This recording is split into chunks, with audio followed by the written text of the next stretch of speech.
Eh bien bonsoir à tous et bienvenue du coup pour cette nouvelle édition de l'Afterwork, la 3e. Ça va très vite déjà. Très vite. Donc ce soir, vous commencez à avoir l'habitude, on sera avec Robin Havre qui est avec nous. Bonsoir Robin. À tous. Salut Très Bruno. content d'être là. Toujours. On a aussi deux invités, encore pas des moindres, qui sont Jean-Denis Fallis, notre directeur bien-aimé du site de l'ICAM de Toulouse. Bonjour Jean-Denis. Bonsoir à toutes et à tous. Vous n'êtes pas trop stressé, ça va ? Non. Non ? Désolé. Très bien. Je suis ravi d'être Non, avec c'était pas un objectif non plus. Et nous avons aussi Léo Carpentier qui va nous présenter un peu son projet qu'il va réaliser à la fin des études, qui va être très intéressant. Il s'agit pour la première fois d'une présence féminine dans l'Afterwork. Il s'agit de Léna Mérous. Comment ça va Léna ? Ça va bien, merci. Bonsoir à tous et merci à la team de m'avoir recruté, si je puis dire. Et ben on espère que tu vas faire du bon boulot là. T'as un peu la pression parce que c'est toi qui commence. Un peu, ouais. Et tu vas commencer avec quoi du coup Et qui dit afterwork dit petit apéro. Et donc ça tombe bien puisque on va faire découvrir une fois de plus à nos invités les bières de notre partenaire La Roulotte. Et maintenant, mes seigneurs, place à la dégustation dans l'Afterwork d'ICAM TV. Et bam, voilà. Donc c'est Pascal qui a monté sa micro-brasserie chez lui à Muret. Donc c'est une bière artisanale, sans ajout de CO2 dans ses bières, c'est des bières non filtrées et non pasteurisées aussi. Voilà. Donc on peut les acheter chez lui, donc à Muret, et sinon Il fait les livraisons. il fait les livraisons sur et sur Toulouse. son site internet, donc Brasserie La Roulotte. Voilà. Et on peut le retrouver sur Instagram aussi. Voilà, on va vous Brasserie La Roulotte. on va vous mettre pareil. les infos. Tout à fait. On l'embrasse Pascal d'ailleurs s'il Et nous voilà. regarde. Donc Pascal qui est notre partenaire, donc on va boire ses bières à toutes nos émissions. Alors Jean-Denis, vous êtes plutôt blonde ou plutôt IPA ? IPA. Allez, IPA. donc, on va vous sortir l'IPA. Alors il faut savoir que donc toutes ces bières portent un nom de personnage de Molière. Donc là c'est Orphise, car Molière avec sa troupe passait par le village de Muret, où d'ailleurs Pascal fait partie de l'organisation du festival La Bohème, et donc il a voulu rendre un petit hommage à ce festival. Voilà, en espérant qu'elles vous plaisent, donc on peut les déguster. Et aussi, on peut faire aussi déguster le second produit qui est Tout à fait. le Donc c'est pâté. le pâté des Purs Panés. Donc c'est deux étudiants qui produisent leur pâté de manière artisanale. Donc là c'est un pâté pur porc au piment d'Espelette. Voilà, donc ils font tout de A à Z. Et pareil, donc ils distribuent de manière locale pour le moment. Donc ça se fait plutôt du bouche à oreille.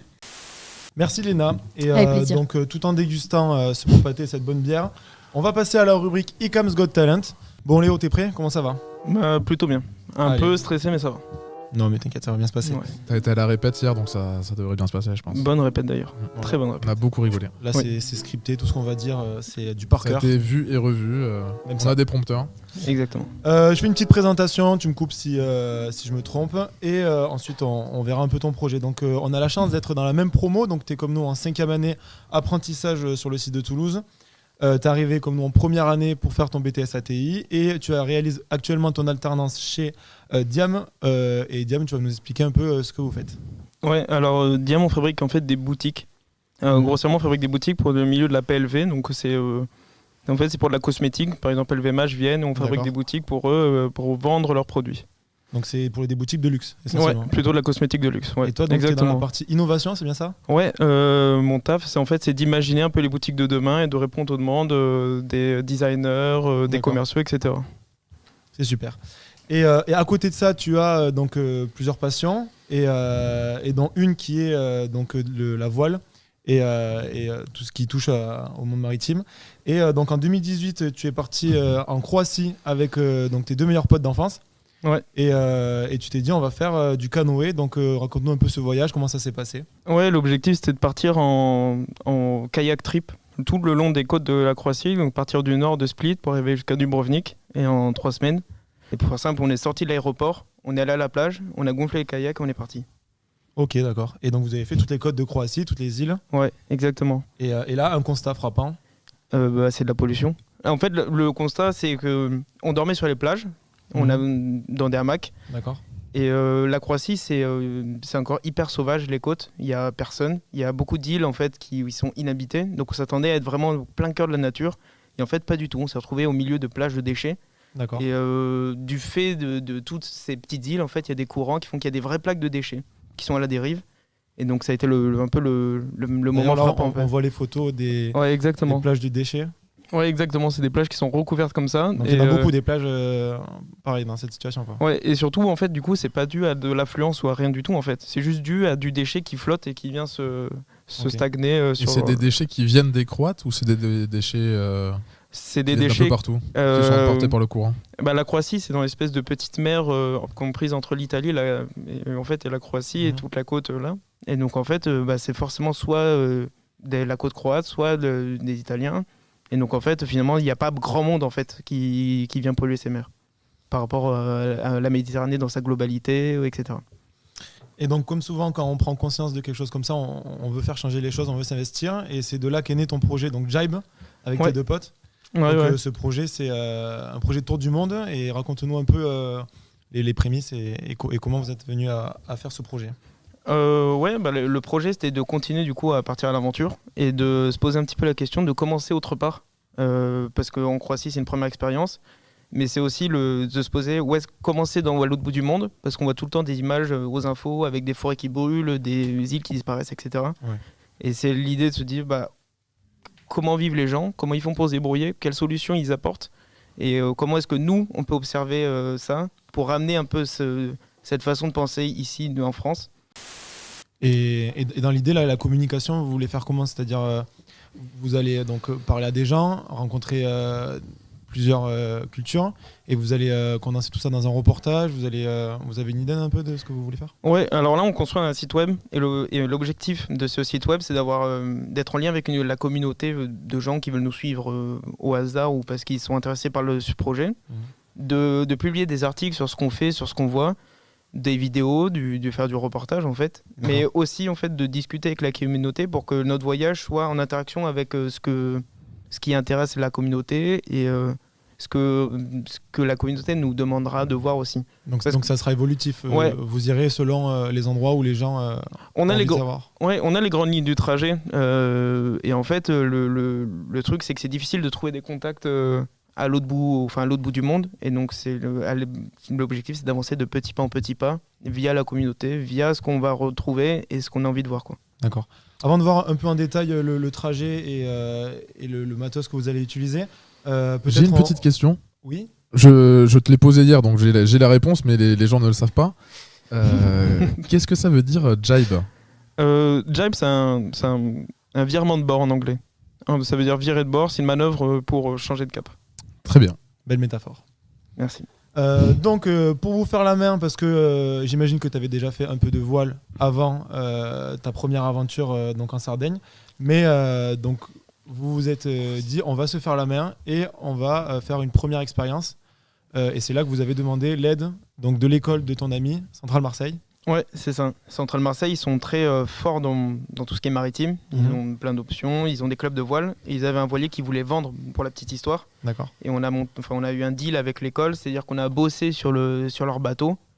Et en échange, on a pu voyager jusqu'en Sardaigne. Et donc, une fois que tu as fait donc, ton voyage en Sardaigne, tu nous l'avais un peu décrit, ça a été pas autant... ça n'a pas été un parcours de plaisir, Non. j'imagine. Ouais, non, c'est un bateau qui est fait pour faire du côtier, à la base, donc il n'y a pas de chambre, il n'y a pas de lit, il n'y a pas de toilette, il n'y a pas de douche, il n'y a pas de plaque. En fait, il n'y a rien, c'est une coque vide. C'est une coque vide. Donc forcément, pour aller jusqu'en Sardaigne, en partant de Marseille, c'est cool. Des fois, la gestion des intempéries est un peu compliquée, quoi. Et donc, revenu sur la terre ferme, vous avez donc rendu, comme prévu, le bateau. Et là, on se met à la recherche d'un nouveau voilier pour faire votre projet de tour du monde. Bah ouais. Et là, coup de chance. Ouais, c'est ça, on commence un peu à y croire, et coup de chance. Notre projet, en fait, ça arrive aux oreilles d'un petit papy qui nous donne son bateau. Il nous donne son bateau pour partir. C'est un papy qui a 90 ans. et qui a construit son propre bateau dans les années 70, donc et il peut pas le jeter à la poubelle, il peut plus l'entretenir, donc du coup il nous le donne. Eh bien, on voit des photos de. C'est bien ce bateau-là? Et donc, Ouais. ouais, ça c'est Oh le là là. bateau. Donc vous avez déjà fait pas mal de virées en mer. Ouais, une particulière, à la sortie du premier confinement, on l'a ramené. Parce que pendant le confinement, on devait le ramener, sauf qu'en fait, avec le confinement, on pouvait pas bouger, Ouais. et on pouvait pas naviguer. Et à la sortie du confinement, on a pu naviguer. Et c'était assez incroyable parce que le fait qu'il y ait personne en mer, c'est quelque chose qui arrive jamais. On a vu des dauphins, on a vu plein d'animaux comme ça qui d'habitude sont plus difficiles à voir. Et là, donc, au niveau de la réparation, donc il y a quand même des modifications à apporter pour faire un tour du monde. Vous en êtes où? Combien ça fait de temps que vous êtes dessus? Et quand est-ce que tu trouves le temps aussi pour bosser dessus? Le bateau, on l'a mis en cale sèche en mai dernier, je pense, en mai 2020, Il est où là actuellement? à Leucate. Le On l'a- Cat. On l'a mis à Leucate. C'est pas trop loin, ça va. Non, justement, c'est pour ça. C'est comme ça que j'arrive à pouvoir passer des week-ends, à pouvoir aller bricoler dessus, parce qu'il y a quand même beaucoup de taf. Refaire toute la coque, on a fait tomber les mâts. Là, on voit mon pote en train de bricoler dessus. Et j'ai entendu dire que tu avais fait appel, enfin, ou tu allais faire appel à l'école de production de l'ICAM Ouais, pour t'aider à la réparation. ouais. Le gros défaut d'avoir un bateau qui a été fait à la mano, c'est que les pièces n'existent pas. Et donc, on avait une pièce qu'il fallait faire refaire qui n'existait pas. Et donc, on a demandé. Enfin, je suis allé voir l'école de prod, Marina Herbeau. Et elle m'a. Enfin, je lui ai expliqué le projet, je lui ai demandé. Et puis, elle a accepté de nous aider parce que ce sont des pièces qui sont techniques, difficiles à faire. À trouver, c'est impossible. Donc, du coup, il nous aide de bon cœur sur le projet. On travaille un peu ensemble. Jean-Denis, vous êtes amateur de voile? J'en ai pas fait beaucoup, non. Non? En Je étant trouve à ça Lille, sympa. vous en avez pas fait. Je fais un C'est pas week-end très loin de la l'année mer. dernière, un petit week-end de 3 jours et des amis, mais sinon je suis pas un grand fan, j'en fais pas beaucoup. Vous avez le mal de mer? Non. Non? Bon, mais ça va. Vous pourrez vous y mettre un jour alors. Je préfère le surf, le ski, mais non. Léo, ton départ est prévu pour septembre 2021, si tout se passe bien. Ouais. Tu peux peut-être nous parler du trajet en question que tu veux faire. Ouais, le trajet, Donc là, on voit le Ouais. tracé. le tracé, c'est d'arriver aux Caraïbes, faire une transatlantique, arriver aux Caraïbes, passer du côté de Cuba, République dominicaine, tout ça. Il y a plein de choses à voir. Panama, le canal. Transpacifique pour arriver dans les îles du Pacifique Sud, remonter en Polynésie. Donc là, on se situe à droite de la map. D'accord. Indonésie. Passer tout l'Indonésie, aller jusqu'au Bangladesh, parce qu'au Bangladesh, il y a plein de choses intéressantes. Il y a plein d'initiatives qui existent, Ouais. de personnes qui arrivent à se débrouiller avec des déchets, à les recycler de manière un peu intelligente. Après, on peut pas rentrer par le canal de Suez parce qu'il y a trop de piraterie, au large de la Somalie. Le D'accord. golfe d'Éden, c'est dangereux, donc du coup, on va jusqu'à Madagascar. Madagascar, Ça fait un gros détour quand même, du coup, là. oui, un très très gros détour. Du coup, tu vas traverser 3 fois l'Atlantique. Oui, parce que pareil, de l'autre côté de l'Afrique, c'est compliqué. Donc Là, c'est pour les courants ou c'est pour La piraterie, pareil. En fait, ce qui se passe dans ces eaux-là, c'est qu'on peut demander, on doit se signaler auprès des autorités. Ouais. Mais en fait, les autorités peuvent pas nous affirmer qu'ils seront tout le temps là si on a un problème. Ils ne protègent pas, ouais. Ouais. En fait, ils te protègent, mais en fonction des priorités. S'il y a, Faut partir armé, quoi. ouais. C'est la solution. C'est un gros trajet, ça va te prendre combien de temps? C'est prévu pour 20 mois. 20 mois parce que sur place, on veut passer un peu de temps, on veut pas juste passer sur un coup de vent en une semaine, quoi. L'objectif, c'est de rester au moins 3 semaines, un mois avec les locaux pour arriver un peu à rentrer dans la culture, etc.